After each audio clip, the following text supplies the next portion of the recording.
Le Premier ministre chinois Li Keqiang a rencontré les journalistes chinois et étrangers après la fin des deux sessions annuelles. Il a répondu à des questions sur la croissance chinoise, l'administration et la stabilité régionale. Plus de 900 journalistes, tous en attente de réponses à leurs questions concernant l'économie et les questions sociales. Pendant 90 minutes, le Premier ministre Li Keqiang a confirmé la détermination de la Chine à soutenir l'économie réelle, disant qu'il y avait plus d'opportunités que de défis.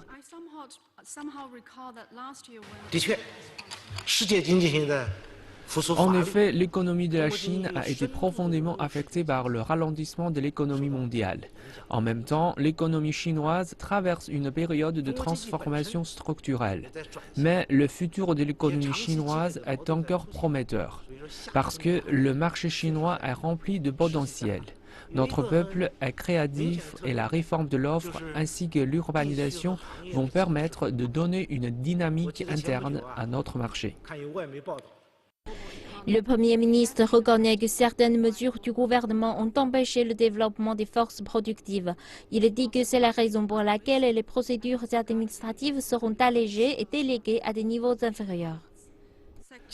La simplification administrative et la délégation des pouvoirs est la clé de la transformation des fonctions gouvernementales.